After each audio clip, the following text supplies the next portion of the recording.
Y si bien la primera ministra Ana Jara intentó tender puentes para el diálogo luego de este enfrentamiento verbal que sostuvo ayer también con miembros del fujimorismo, vamos a ver si esto se da. Y a eso va la pregunta de hoy, nuestra pregunta. Buenos días, Perú. ¿Usted cree que el llamado al diálogo de la primera Ana Jara será atendido por los líderes de la oposición?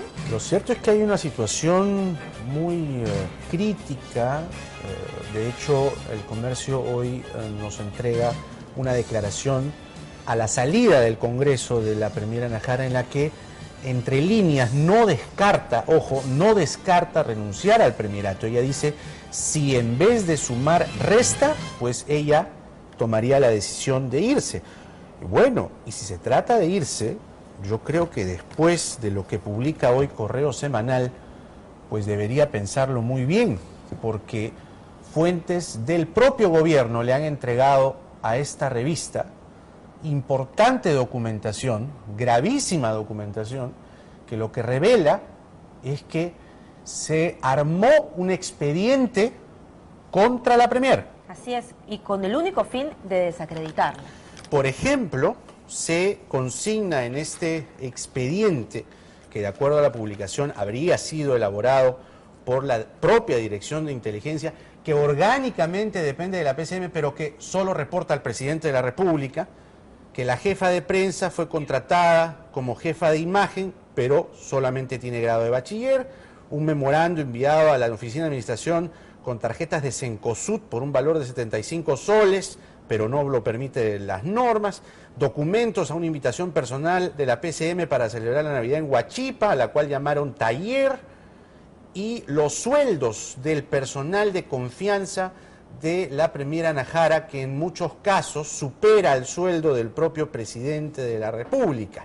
Otra de las cosas que se dice en esta publicación, según la revista ha podido acceder a fuentes del propio gobierno y de la PCM, es que no existiría una buena relación, una fluida comunicación entre Ana Jara y Palacio de Gobierno. Parece que no les ha gustado, que su estilo es justamente ser independiente y no coordinar, por ejemplo, los contactos que tenía con la prensa en primera instancia, y que sí era muy fiscalizadora del entorno de la pareja presidencial. Martín Belaúnde, por ejemplo, y todas estas amistades que después han tenido un efecto negativo sobre el presidente de la República. Mira, en el FAILA, lo que se dice, un file que habría sido, repito, elaborado por la propia Dirección de Inteligencia, y que hay que recordar que esta Dirección de Inteligencia reporta a Palacio de Gobierno.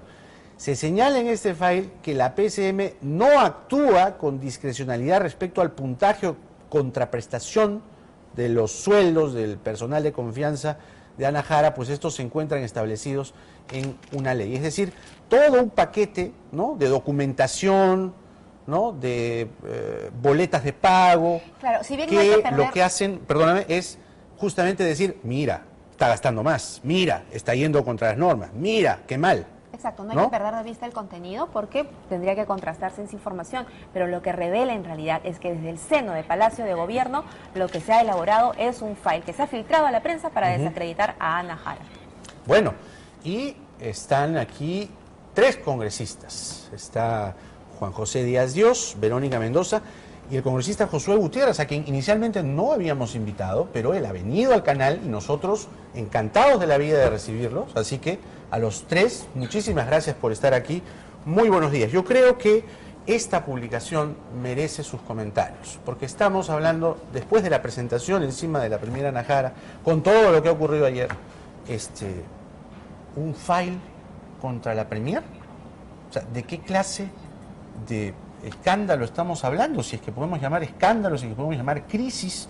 Primero las damas. Verónica Mendoza, por favor. Muy buenos días a todas y a todos. Sí, en efecto, sumamente preocupante. No he leído el contenido de la noticia, pero amerita ciertamente ser revisada escrupulosamente. Lo hará la Comisión de Inteligencia, la Comisión Permanente, el Ministerio Público, etcétera. Pero yo quisiera, antes de ceñirme a este punto específico, ver un poquito el tema de fondo, ¿no? Lo que tenemos aquí es un mal que nos viene desde hace años, gobierno tras gobierno, y están los casos sobre la mesa, ¿no? La Comisión Javier Díaz-Canseco, que por ejemplo reveló cómo en el primer gobierno aprista hubo toda una red de espionaje telefónico para desacreditar a adversarios políticos, o como durante el propio Fujimorato también, por ejemplo, se reveló una red de espionaje, ¿no? de interceptación telefónica ilegal con los mismos propósitos, que incluía además adquisición de líneas editoriales de diarios y canales de televisión, el caso BTR, el caso Petroaudios, etcétera, etcétera. Y este gobierno, su principal pecado es no haber hecho absolutamente nada para cambiar eso. Este gobierno, que anunció una gran transformación, que anunció reformas de fondo, lo que ha hecho es piloto automático en lo económico como en lo institucional. Entonces, a estas alturas resulta difícil saber si es que este tipo de actos de presunto reglaje o seguimiento son digitados desde Palacio de Gobierno, desde el presidente de la República, o son facciones efectivamente paralelas, que tampoco hay que descartar, que siguen enquistadas desde el fujimorismo o inclusive gobiernos precedentes, y que han permanecido ahí y que además han diversificado su accionar, privatizándose, ¿no? en algunos ámbitos. En el caso BTR teníamos ex marinos, ¿no? Trabajando, inclusive utilizando herramientas del propio Estado para estos efectos. Entonces, ahí hay un tema de fondo que hay que resolver, y quizás pasa por una reforma profunda, integral de nuestro sistema de inteligencia, y hay tarea, responsabilidad también de nuestra Comisión de Inteligencia, ¿no? Que pero queda un año de gobierno y digamos que mucho no van a poder hacer en lo que queda, y sobre todo con la crisis que eso está generando. Y ahí sí le preguntaría al congresista José Gutiérrez qué es lo que tiene que decir respecto a esta denuncia, que en efecto podría generar una crisis más profunda de la que ya hay dentro del partido. Sin duda, pero lo importante es que tanto la revista como ustedes lo presentan siempre como un hecho no cierto, sino que se ha deslizado esa posibilidad. Hay dos temas muy importantes. Existe la documentación, perdón, congresista. Esa documentación ha sido entregada por fuentes de Palacio de Gobierno al semanario Correo. Además, perdóneme, nosotros no somos jueces. Nosotros sí, claro. Recopilamos evidencias, sí, y tenemos una noticia aquí. Pero lo cierto, y lo que me gustaría es que comente esto. ¿Qué tiene que decir? Hay una fase previa a este comentario. Lo que dijo el ex premier Salomón Lerner, que al señor Tapia, que era de su confianza, le estaban haciendo seguimiento. ¿Y qué concebía él el seguimiento? A un conjunto de reportes periodísticos que estaba... pero esto parece ser distinto, perdóname, congresista. Entonces, no, esto es distinto. Creo que hay un equívoco. Perdóname, no. Si no me escucho bien, no ha leído seguramente la publicación porque esto salió esta mañana. Aquí hay boletas de pago, aquí hay toda una documentación que lo que trata es de direccionar una idea y construir una idea en base a hechos que aparentemente se estarían haciendo desde la PCM, que lo que intentan decir es qué mal Anahara, se está gastando más plata Anahara, y Anahara no coordina con Palacio, según propia información de la PCM y del mismo Palacio de Gobierno. Entonces, es otro tipo de construcción aquí. No tiene que ver nada con Tapia. Lo de Tapia eran notas de prensa sobre lo que hacía, sobre lo que declaraba, sobre lo que hablaba en Altaus, etcétera. Sí, pero la percepción que tenía el que lo decía era distinto, ¿no? Hablemos sobre este tema. Ya, primero hay que descartar, lo digo como testigo de excepción, ¿ya? Hay que descartar cualquier fricción en la relación que existe entre la señora Anahara y el presidente de la República. Soy testigo de excepción. Hace 2 días el presidente ha estado reunido con la señora Anahara despachando todos los asuntos, creo que ayer también. O sea, es diario, es permanente, es fluida.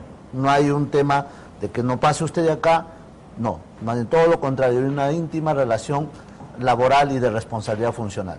En lo segundo, en efecto, se han filtrado una serie de documentos aparentemente de Palacio de Gobierno, aparentemente de un entorno cercano, aparentemente de la gente de confianza que podría estar trabajando allí, ¿ok? Aparentemente.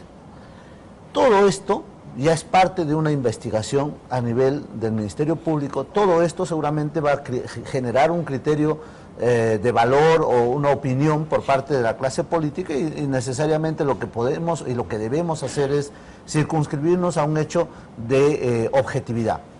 Esto es como dice, una clarinada de alerta, y hay que trabajar para ver hasta qué punto las clarinadas es de alerta cierto vienen desde hace muchísimo todo este tiempo, y todos más que afectar, estos temas que se discúlpeme, dicen, más ¿no? que afectar a Ana Jara como persona, en realidad lo que está haciendo es enlodar la figura de la primera ministra. Entonces, Claro, sin duda. Entonces, ¿de qué estamos hablando? A ver, pero hay un momentito, ¿no? O sea, si los documentos que se han filtrado del entorno de una fuente oficial ligada al gobierno, hay que investigarla.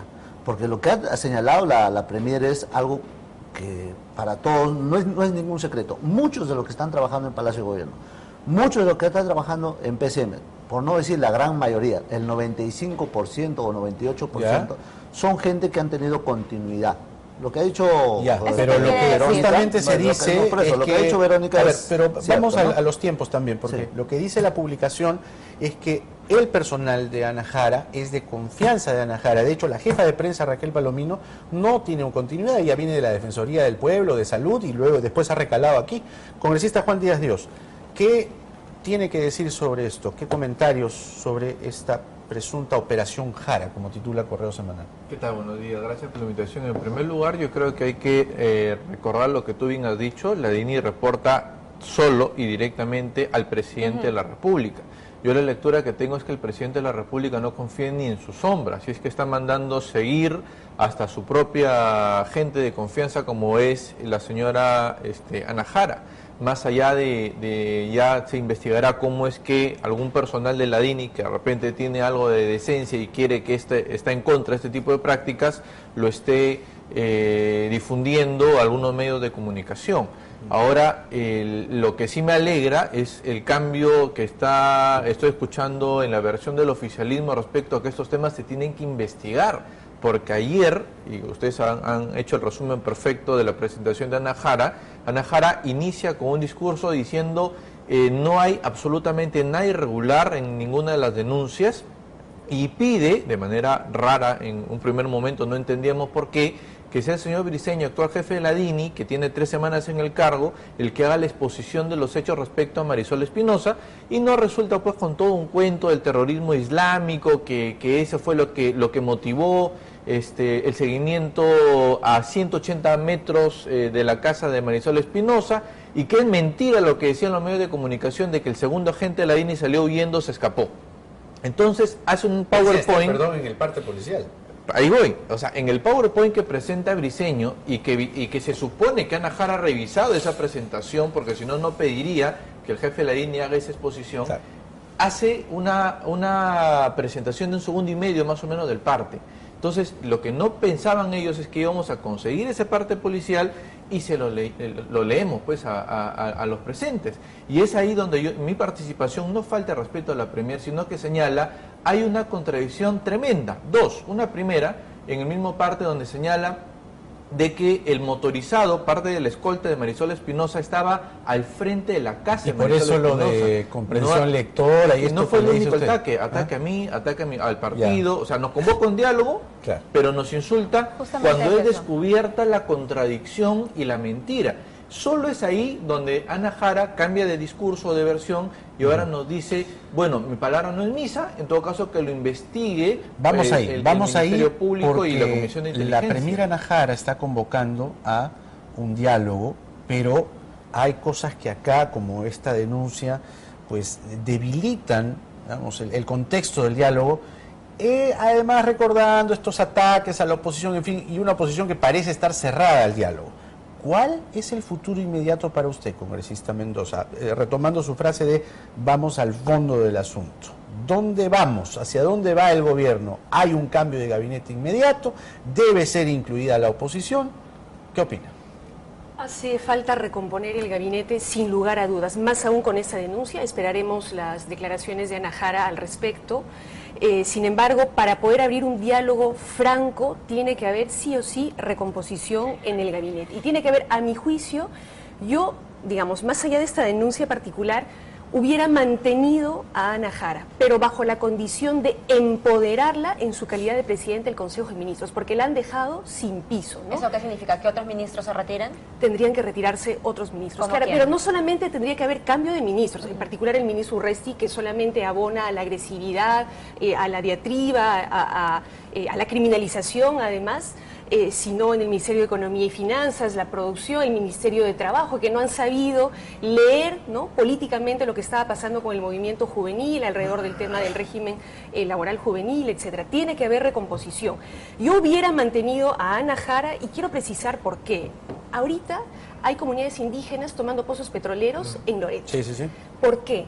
Porque esas comunidades indígenas llevan 3 años y medio de diálogo con el Estado y han pasado por un premier tras premier tras premier. Y cada vez que hay cambio de premier hay que reiniciar todo de nuevo y no permite constituir institucionalidad y no permite resolver los problemas de fondo. Y si volvemos a cambiar de premier, lo que está pasando ahorita se va a replicar a lo largo y ancho del país. Nos pasó en Cusco, en el caso de Espinar, el tema de Majeciguas, el afianzamiento hídrico. Tuvimos un diálogo y un acuerdo con el premier Villanueva, a las semanas lo estaban cambiando y el acuerdo quedó en la nada. No podemos seguir con esta dinámica.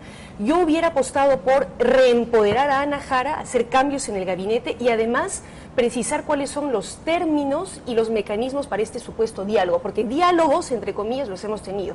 Los tuvimos con el primer Jiménez, ustedes recordarán, todas las fuerzas políticas desfilamos por Palacio de Gobierno, hicimos el esfuerzo de articular propuestas, ¿no?, de país, ordenamiento territorial, política energética, seguridad ciudadana, y quedó en la nada. La propia Ana Jara, antes de su investidura, hizo diálogo con las distintas bancadas. También alcanzamos propuestas de agenda que consideramos prioritarias para el Gobierno y para el Parlamento. Reforma política. Todo eso ha quedado igual en la nada. Entonces, si vamos a dialogar, primero, recomposición del gabinete y en segundo lugar, precisemos bien para qué es el diálogo y cómo se le va a dar continuidad. O sea, no hagamos un show para la foto y luego dejarlo en nada. Sobre todo porque estamos en un momento, sí creo yo, de crisis.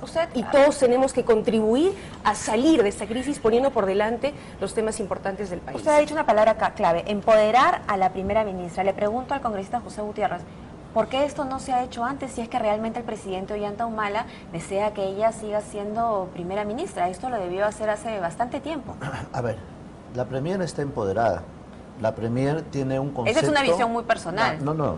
Ayer lo ha señalado ella misma. No estoy siendo otro... Y lo ha dicho en presencia de acá mis colegas que hemos estado en la comisión permanente. Pero eso parece un mundo paralelo, congresista. No. Perdóneme, pero más honesto. A ver, Jaime.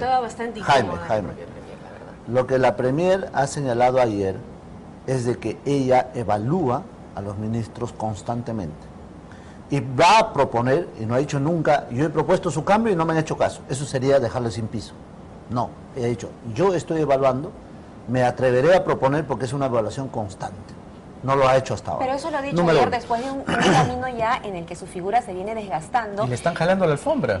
Y tiene que proyectar liderazgo y no lo ha estado haciendo. En ese sentido, ¿por qué, le vuelvo a preguntar, por qué no lo hizo antes o por qué no le empoderó antes el presidente Ollanta Humala si es que desea que continúe como jefa del gabinete? A ver, la lectura de fuera, de todos los políticos, es ¿por qué Ana Jara no cambia esto? Esa es una pregunta de cajón. La Premier respondió, yo estoy evaluando a los ministros y propondré los cambios cuando sea necesario. Esa es mi facultad, esa es mi prerrogativa, proponer los cambios. No lo ha hecho hasta hoy, Seguramente más adelante hará los cambios necesarios. Tiene un dominio propio de su despacho y de la coordinación que lleva al interior de la presidencia del Consejo de Ministros. Además, nosotros sabemos perfectamente que aquí hay una lectura desde dentro del gobierno y de fuera del gobierno. Desde dentro del gobierno, nosotros creemos que cualquier desliz, que cualquier actuación paralela, digamos, al poder ejercido, empoderada o no, ¿no es cierto?, debe ser materia de un análisis más preocupante para nosotros que para la misma oposición. O sea, la sola insinuación que la señora Ana Jara estaría siendo víctima, digamos, de un acoso o de un trabajo, digamos, de acosamiento, de presión, de todas sus actuaciones, merecería de por sí, solamente la insinuación, una reacción inmediata nuestra. Y estoy seguro, en los próximos minutos, en las próximas horas, la Premier sabrá poner el parche a este tema. El presidente, en realidad, tendría que salir o el presidente, ¿no? Vamos con el congresista Juan Díaz Dios, porque lo que se advierte hasta el momento es que, a ver, este aparente poder paralelo, ¿a quién reporta? ¿El presidente sabía de estas cosas? ¿Hay un cambio inmediato en el gabinete? ¿La oposición qué papel va a jugar finalmente? Mira, primero que nada, esto de que la Premier está evaluando ministros, me recuerda lo que decía Villanueva. Acuérdense, este ex Premier que se pasó diciendo estamos evaluando, ya vamos a cambiar, y finalmente terminó saliendo de la peor manera del gobierno. y denunciando que en efecto nunca pudo cambiar al ningún ministro porque despachaban con la señora Nadine Heredia. Ahora, no está empoderada pues Ana Jara. Han pasado hechos sumamente graves en el gobierno y ella no ha tenido la capacidad o el poder en todo caso para hacer cambios. Desde el caso del ministro Figalo, que pesa una moción de censura que estamos esperando se reinicie el pleno para tocarlo, el caso del audio Luz Verde Cateriano, que hasta el momento nadie sabe con quién estaba hablando, a qué compras se refería o quién lo chuponeó efectivamente, el caso del ministro Urresti, que en lugar de combatirlo, ahora resulta que Ana Jara ya entra en un modo Urresti y también agrede ahora a la oposición y paralelamente nos está convocando a un diálogo. Y finalmente, el caso por lo menos de la señora Carmen Monte, ¿no? Un caso escandaloso en el cual siendo ministra de la Mujer resulta que tampoco reconoce los beneficios sociales a una trabajadora doméstica en su hogar. Nos tenemos que ir, sí. Pero para sí o para no. ¿Va el diálogo? ¿Sí o no? Siempre estaremos dispuestos a dialogar, sí, pero diálogo sincero. Recordando que en la primera cita que nos hicieron, ninguno de los puntos que se trataron fueron llevados a la realidad. Entonces, ¿para qué nos convocan? ¿Para la fotografía? Ya, una interrogante entonces. ¿Para sí o para no, Verónica Mendoza? ¿Va el Siempre diálogo? vamos a hacer el diálogo, pero recomposición del gabinete primero. Con recomposición del gabinete, con esa condición. Muy bien. No le pregunto a José Gutiérrez porque es parte del gobierno. Diálogo sí, sin chantaje, ¿no? ¿Esto es un chantaje? No, es que no puede haber condición. El país primero. Por el bien del país. El país primero. Por el bien del país. Del diálogo que exista, digamos, una exigencia de recomposición. Del diálogo que exista. No. O sea, que en el diálogo uno haga el fundamento. ¿Por qué debe recomponerse? Por ejemplo, que en el diálogo uno haga un fundamento. ¿Por qué debe empoderarse a la Premier? Perfecto. Bien. Pero no decir, primero cambia todo y después conversamos. No, pues Para eso es caprichito, garantizar ¿no? la institucionalidad se debe recomponer el gabinete por el país. A los tres